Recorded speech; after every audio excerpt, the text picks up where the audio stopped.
আমরা সচেতন নাগরিক সমাজ আজকে এখানে একত্রিত হয়েছি আপনাদেরকে এই কথা বলার জন্য যে বাংলাদেশের সচেতন নাগরিক সমাজ তারা কিন্তু ভুলে যায় নাই অথবা তারা কিন্তু বিস্মৃত হয় নাই, তারা সজাগ আছেন, সচেতন আছেন।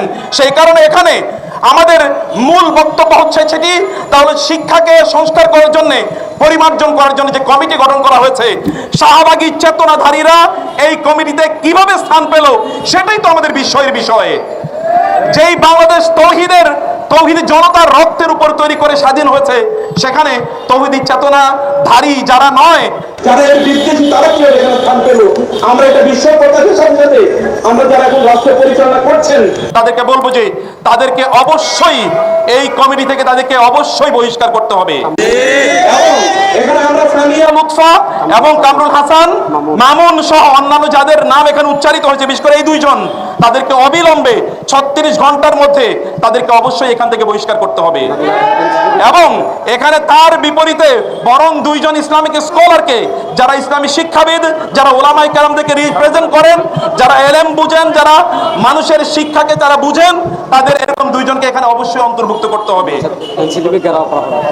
অন্যথায় যদি তা না করা হয় তাহলে অবিলম্বে আমরা ঘোষণা করব যে এনসিটিভি ঘেরাও করা হবে, ওলামায়ে কেরামের পক্ষ থেকে, তাওহীদি জনতার পক্ষ থেকে এনসিটিভি কে ঘেরাও করা হবে এবং তাদেরকে বাধ্য করা হবে এই দাবি মেনে নেওয়ার জন্য।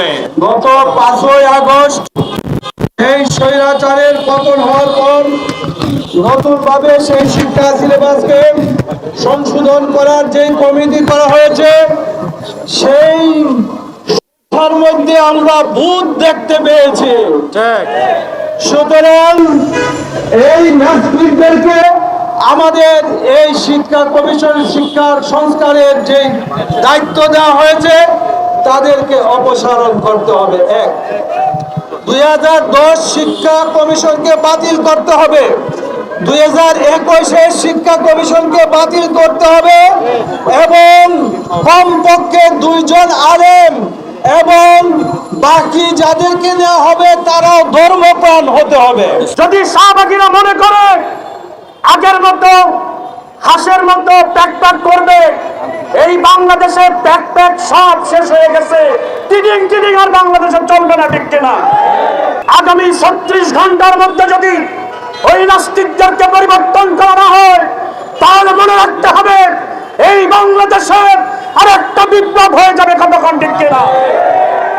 সময় দেখেছেন, কিন্তু বড় হওয়ার পরে সে যদি নিজেকে নারী পরিচয়, তাহলে আপনার ওই সন্তানটা আপনার জন্য কিরকম কষ্টের কারণ হতে পারে। আমাদের প্রজন্মের যে চেতনা, আমাদের যে অবস্থা, ওইগুলোকে পরিবর্তন করার জন্য একদল আমাদের সাথে আছে। তারা আমাদেরকে বুঝায় যে আমাদেরকে পশ্চিমার থেকে লোন দেওয়া হবে, বিভিন্ন ধরনের সহযোগিতা করা হবে, কিন্তু এই সহযোগিতা আমরা জানতে চাই যে লোনটা আমাদেরকে দিচ্ছেন, লোন কি ভিক্ষা নাকি? লোন তো ভিক্ষা নয়, এই লোন তো আমাদেরকে শোধ করতে হবে।